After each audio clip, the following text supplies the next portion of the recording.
사도행전 27장 1절로 8절까지의 말씀입니다. 제가 가진 성경으로 신약성경 234쪽입니다. 한 절씩 돌아가면서 봉독하도록 하겠습니다. 우리가 배를 타고 이달리아에 가기로 작정됨에 바울과 다른 죄수 몇 사람을 아구스토대의 백부장 율리오란 사람에게 맡기니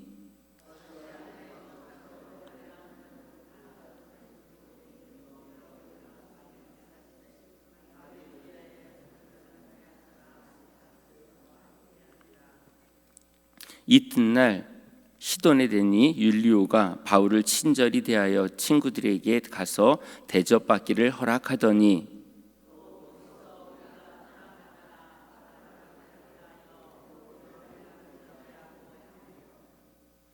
길리기아와 밤빌리아 바다를 건너 루기아의 무라시에 이르러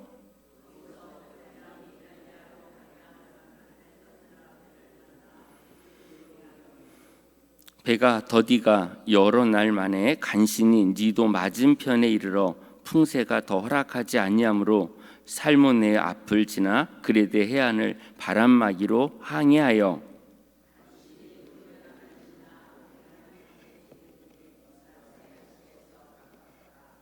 아멘. 하나님의 구원 계획과 하나님의 역사하시는 방법은 항상 우리들의 상상을 뛰어넘는 것을 보게 됩니다. 동의하십니까? 예. 뻔한 이야기를 가지고 이 땅을 이끌어 가시는 하나님이 아니라 우리가 도저히 생각하지 못하는 그런 역사를 늘 만들어내시는 하나님인 걸 저희는 경험하게 됩니다. 하나님의 역사를 이뤄가기 위해서 하나님께서는 좋은 환경에 있는 사람들만을 쓰시거나 온순한 사람들을 쓰시지 않았다는 겁니다. 특출한 능력을 가진 자만을 쓰시지도 않았습니다.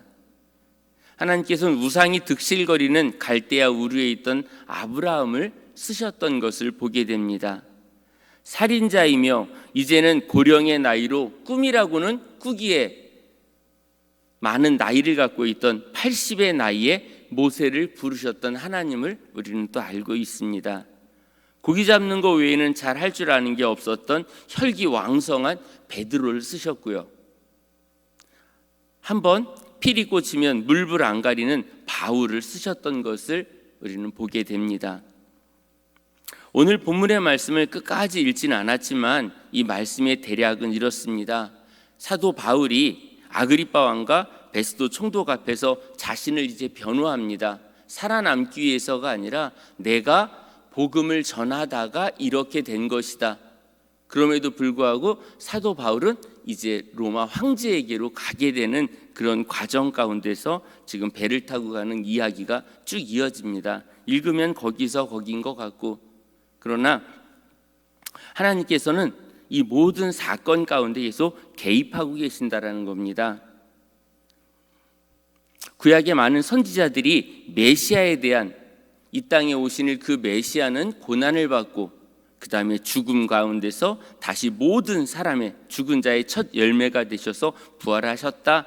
그 복음을 전하는데 이제 그걸 거부하던 많은 이들이 계속해서 바울을 어렵게 했고요. 로마에 복음을 전하러 가려고 했었는데 죄인의 신분으로 갈 줄은 본인은 생각하지 못했습니다. 바울은 그냥 가서 담대히 복음을 전하려고 했는데 지금 죄인의 신분으로 로마로 이제 호송하게 되는 그런 과정의 그 이야기입니다. 황제의 부대 소속의 율리오라고 하는 백부장이 바울과 다른 죄수들을 이끌고 로마 황제가 있는 이탈리아로 향하게 되는데 율리오 백부장은 바울에게 대해서 되게 관대했습니다. 죄수한테는 아무렇게나 해도 그 누가 뭐라고 하지 않는데도 불구하고 율리오의 마음을 하나님께서는 미리 준비하신 거죠. 그래서 그 안에서 죄수들하고 마음껏 어울릴 수 있는 여건까지 그렇게 하나님은 만들어 두셨습니다. 시돈을 거쳐 이제 출발하려고 할 때 마침 맞바람이 세차게 불었던 겁니다. 그 배는 바람과 되게 직결되어 있는데 비행기도 마찬가지지만 할 수 없이 굽으로 키프로스라고 하는데 그 섬을 바짝 붙어서 섬을 끼고 이렇게 돌면 그래도 바람을 조금씩 피해갈 수 있으니까 그렇게 항해를 시작하게 됩니다. 길리기아와 밤빌리아 바다를 가로질러서 항해한 후에 루기아 지방의 무라에 도착하게 됩니다. 지도를 보시면 이렇게 생긴 이쪽 지방에서 시돈으로 갔다가 시돈에서 이렇게 가면서 바울이 첫 전도 여행을 떠날 때 있었던 그 구브로 섬 있었던 그 옆을 끼고 계속해서 이제 이탈리아 그 장화 모양으로 돼 있는 그 이탈리아 그 방향을 향해서 계속 가게 되는데 가로막는 것들이 계속 있는 겁니다. 며칠 동안 이제 알렉산드리아를 이제 떠나서 이탈리아로 가고 있는 그 배에 올라타게 되는데 천천히 항해한 끝에 간신히 니도 앞바다에 이르게 되었습니다. 맞바람이 너무 세차게 불어와서 우리가 가려던 항로로 더 이상 나갈 수 없어서 이제 살몬의 맞은편에 있는 크레타 섬을 끼고 항해하였습니다. 지금 이제 이야기가 섬 이렇게 나오니까 감은 이렇게 잡히지 않으실 텐데 어쨌든 이 이스라엘 그 땅에서 출발해가지고 섬을 끼고 로마로 가고 있는 그 과정이다. 이렇게만 좀 이해하시면 될 것 같습니다. 금식을 하고 지냈던 그 시기였기 때문에 바울은 지쳐 있는데 계속해서 풍랑으로 인해서도 또 지치게 되고 그래서 선장과 선주에게 이제 더 이상 가면 안 된다. 백부장에게도 이야기했고 그래서 지금은 여기에 머무르는 게 낫겠다라고 했는데 백부장은 선장과 선주의 말을 듣고 다시 강행하게 되는 그런 모습을 보게 됩니다. 다른 것보다도 이 백부장이 출발을 해야 될까 말아야 될까 고민할 때 죄수인 바울이 지금 상황은 이렇습니다 이야기하면서 참여해서 이야기할 수 있는 권한이 바울에게 있었다는 게 이게 참 대단한 겁니다. 죄수면 저기 처박혀서 있어야 되는 그런 상황인데도 불구하고 지금은 문제가 있으니까 가지 말자. 그런데 그 항구는 겨울을 보내기에는 적당하지 못한 항구였기 때문에 사람들은 대부분 그곳을 떠나 비닉스에 가서 겨울을 보내고 싶어 했습니다. 비닉스는 크레타 섬에 있는 항구 도시인데 남서쪽과 북서쪽을 향해 위치한 그런 곳이 바로 비닉스였던 건데 여기에 순풍이 부니까 눈에 보이니까 지금은 출발해도 괜찮겠다. 세상 사람들은 눈에 보이는 대로 따라가는 거고요. 바울은 하나님께서 깨달음을 주신 대로 이야기하다 보니까 나가게 되면 이제 모든 것들이 이제 큰 손실을 입게 된다. 배만 손실을 입는 게 아니라 나중에 심지어는 사람들에게까지도 큰 피해가 간다. 멈춰라 라고 했지만 지금 바람 순풍이 부니까 출발하고 나서 출발하게 됩니다. 그러므로 인해서 유라굴로라고 하는 광풍이 붑니다. 광풍은 어떤 바람을 광풍이라고 하죠? 광풍이에요. 강풍이 아니고 미친 바람이에요. 생각하지 못하는 어디에서 막 바람이 부는지도 모를 정도로 사방에서 들이치는데 이 배를 막 뒤집을 만큼 큰 어려움을 줬던 그 바람을 광풍이라고 이렇게 표현하고 있습니다. 하나님께서는 미리 이야기했고 바울을 통해서 전달했고 그러나 하나님의 말씀을 무시하고 강행했었던 이 백부장과 선장, 선주는 이제 앞으로 가다 보니까 더 큰 어려움을 겪게 되고요. 그들이 가지고 있었던 소중한 물건들을 바다에 던지는 일이 벌어집니다. 배를 가볍게 해야 되고 뒤집어지는 것을 막기 위해서 어쨌든 간에 최선을 다해서 애를 쓰는데 가지고 있었던 모든 장비 같은 것도 다 버리게 되는 어려움을 겪게 됩니다. 눈에 보이는 것을 쫓아가면 결국 그런 것들이 우리 앞에 펼쳐진다는 것을 이 선장과 백부장은 뼈저리게 느꼈습니다. 아브라함과 조카 롯이 헤어지는 그 과정 가운데 재산이 너무 많아서 종들끼리 서로 싸우는 거죠. 오늘 나는 이곳에서 좋은 풀을 먹이겠다고. 아브라함은 이 종들끼리 싸우는 그 모습에서 안 되겠다. 그래서 조카 롯에게 너는 어떤 땅을 선택할래? 너가 좌하면 나는 우하고 너가 우하면 난 좌하고. 하여간 너가 먼저 선택을 해. 그랬더니 삼촌에게 먼저 선택권을 주는 게 아니고 난 저쪽 땅을 선택할래. 소돔과 고모라가 있는 그 땅을 선택하게 되는 거고요. 아브라함은 그 반대편에 있는 땅을 선택했는데 하나님은 지금 눈에 보였던 땅을 좋게 하시는 게 아니라 하나님이 예비하셨던 곳, 내 것을 포기하고 내 것을 내려놓는 그 순간에 역사하시는 하나님을 확실하게 보여준 사건이 아브라함 그 사건이었습니다. 눈에 보이는 걸 쫓아갔더니 거기는 타락의 도시였던 거죠. 내 눈을 만족해 하는 걸 쫓아가면 결국 그런 어려움이 있는데 하나님께 내가 어디로 가야 할지 방향을 구하고 하나님께 도움을 구할 때 그때 하나님의 어루만지심을 우리는 겪게 된다는 것입니다.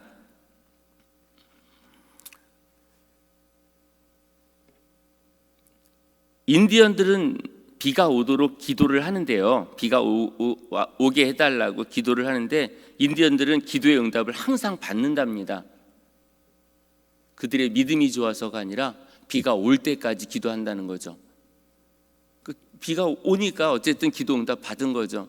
그 시간이 1년이 되든 2년이 되든 비가 올 때까지 기도해서 그들은 항상 마음속에 하나님은 우리의 기도에 응답하시는 분이라는 생각을 갖고 있다는 거죠.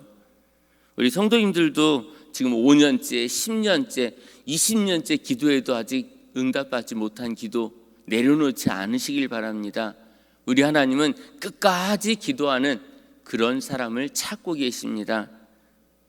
1분짜리, 1회짜리, 또 한 달짜리 기도가 아니라 우리가 언제 이루어질지 모를 그 기도의 제목을 놓고 하나님을 찾는다면 하나님은 반드시 하나님의 때에 응답하신다는 겁니다. 오늘 말씀의 제목을 제가 말씀을 드리지 않았는데 하나님의 방법이라고 제가 오늘 말씀의 제목을 정해봤습니다. 하나님께서는 언제 응답하실지 모르고 어떻게 응답하실지도 모릅니다. 제가 고등학교 3학년 때 주일학교 교사를 하고 있었었는데 전도사님도 안 계시고 제가 그 해에 1년 계획을 세우고 주일학교를 이끌어 갔었던 해가 고3해인데 아이들도 되게 많이 나왔어요. 시골 교회인데 그 성경학교 때 86명의 애들이 나왔으니까요. 학교에 초등학교의 절반 애들이 교회를 나왔어요. 열심히 준비하고 기도했는데 정말 열심히 신앙생활하고 있던 한 아이가 갑자기 성경학교 하는 날 안 보이는 거예요. 걔가 늘 일찍 와가지고 방석 이렇게 정리하고 막 그랬던 애인데 안 보여서 어떻게 된 건가 봤더니 소아마비에 걸렸다는 거예요. 6학년이었었는데 5학년이었던 것 같은데요. 앞이 깜깜했어요. 이거 어떻게 해야지? 하나님께서 왜 이런 걔가 앞에서 이렇게 주도해줘야 이게 뭔가 되고 막 그랬는데 그래서 제 밑으로 다 동생밖에 없어요. 집사님도 없었고 선생님들도 없었고 제가 그냥 대장이었었는데 동생들 놓고 계속 기도를 했어요. 그리고 나서 4일째 성경학교가 마쳐지는 날 마지막에 다시 모여서 기도를 하고 있었는데 이제 성경학교는 다 끝났으니까 감사하다고 기도하고 지금도 병원에서 이제 회복되기를 기다리는 그 아이를 위해서 계속해서 이름을 대고 기도했는데 딱 기도가 끝나고 눈을 떴는데 애가 저희 앞에 와 있는 거예요. 첫날부터 4일이 되는 그 시기까지 4일간의 시간 동안 아이가 좀 힘든 시간을 보냈는데 아직은 불편한 몸을 이끌고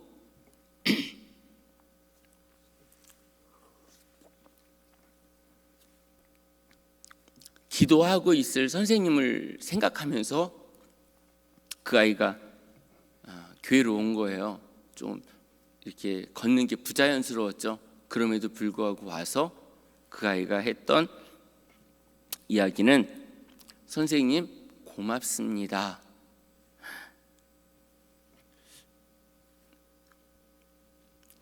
저희는 그 소아마비로 평생 사는 줄 알았어요. 갑작스럽게 찾아왔던 그런 소아마비였었는데 일시적으로 그때 저희들이 기도하기를 원하셨던 하나님의 뜻이 있었던 것 같습니다. 그래서 간절히 기도했더니 하나님은 그 간절함을 아시고 그 아이를 다시금 자리에서 일어나게 하시고 함께 예배할 수 있도록 그렇게 허락해 주셨던 경험이 있습니다. 문제를 놓고 문제를 바라보는 게 아니라 문제를 놓고 하나님을 바라보면 하나님은 하나님의 방법으로 이끌어 가신다는 거죠. 내 방법이 아니라 하나님이 어떻게 이끌어 가실지. 첫날 우리가 기도해서 됐다면 기도가 되게 쉬워졌을 거예요. 그날도 기도하고 끝날 때 기도하고 다음날 아침에 시작할 때 기도하고 중간에 기도하고 끝날 때 기도하고 그게 4일째 되는 맨 마지막 성경학교가 끝나면서도 아쉬워져. 함께 성경학교를 하지 못해서 되게 아쉬워서 마음 아팠었던 부분이었는데 기도가 끝났는데 그 앞에서 같이 울고 있는 그 아이를 봤을 때 하나님께서는 우리의 간절함이 깊어질 때 그때 역사하신다. 들어주시려면 들어주시고 말려면 마시라고 하는 기도에 하나님이 움직이지 않는다는 거죠. 간절하게 로마로 가고 싶었던 사도 바울을 죄수의 신분으로 가긴 하지만 그곳에서 역사하실 하나님은 그렇게 이끌어 가시는 거예요. 나의 생각과는 달리 하나님께서는 하나님의 방법으로 이끌어 가신다는 거죠. 그러니까 기대가 되는 거죠. 내 방법은 늘 단순하고요. 내 방법은 늘 욕심이 앞섭니다. 그러나 하나님의 방법은 늘 우리 생각을 뛰어넘고요. 우리가 생각하지 못할 새로운 각본을 짜고 계시는 하나님을 우리는 보게 됩니다. 바울아, 두려워하지 마라. 너는 반드시 황제 가이사 앞에 서야 한다. 하나님께서 너와 함께 항해하는 모든 사람들의 목숨을 너에게 맡겨주셨다 라고 하시면서 지금 바울한테 말씀을 해주시니까 배는 비록 파손이 되고 할지라도 한 사람의 생명도 잃지 않고 계속해서 로마로 향하는 것을 우리는 보게 됩니다. 앞으로도 이 항해에는 하나님의 동행하심이 있을 겁니다. 바울이 탄 배가 로마로 이제 향하는데요. 이건 화물선이고 죄수들을 나르는 호송선입니다.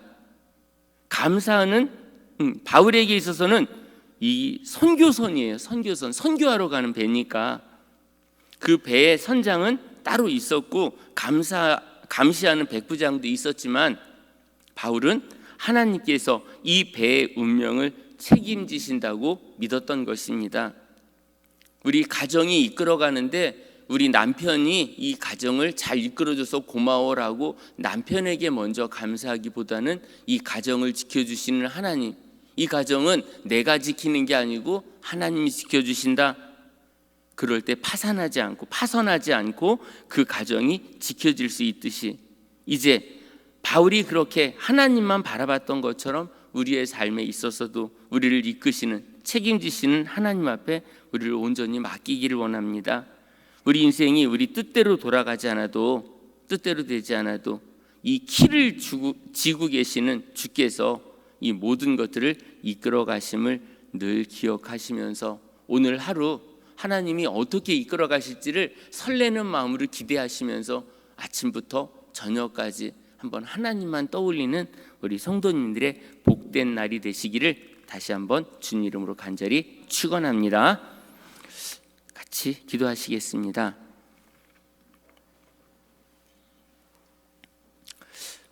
좋으신 하나님, 저희들의 삶을 주관해 주시고 처음부터 지금까지 이끌어 주신 우리 하나님, 우리의 남은 생애가 주님과 대화하는 가운데 주님과 더 가까워지는 가운데 아름답게 모든 시간을 보내길 원합니다. 주님, 저희를 불쌍히 여겨주시고 오늘도 저희를 위하여 준비된 모든 것들을 통해 영광을 돌려드리는 복된 날 되기를 원합니다. 우리를 위하여 하루를 쓰지 않게 하시고 하나님의 영광을 떠올리며 무엇을 할 것인지 고민하고 하나님 앞에 모든 것을 맡겨드릴 수 있는 저희들의 삶이 될 수 있도록 인도하여 주시옵소서. 하나님 앞에 드린 예물이 있사오니 하나님께서 기뻐 받아주시고 이 예물을 통하여 하나님이 원하셨던 놀라운 역사를 아름답게 이루어 가시기를 원합니다. 물질로 인해 어려움 당하는 성도들 위로해 주시고 그들에게 살아갈 수 있는 모든 방법을 허락해 주시며 물질을 의지하기보다는 도우실 하나님을 더욱 의지하는 우리 성도님들 되게 하시고 또 육신의 고통 가운데 있는 성도님들 또 가정의 여러 가지 문제로 인해 어려움 겪고 있는 성도님들 그 아픔을 주님 앞에 아뢰므로 인하여 치유함 받고 응답받는 놀라운 역사가 있도록 인도하여 주시옵소서. 오늘 하루를 주님께 맡깁니다. 모든 것 감사드리며 예수님의 이름으로 기도합니다. 아멘.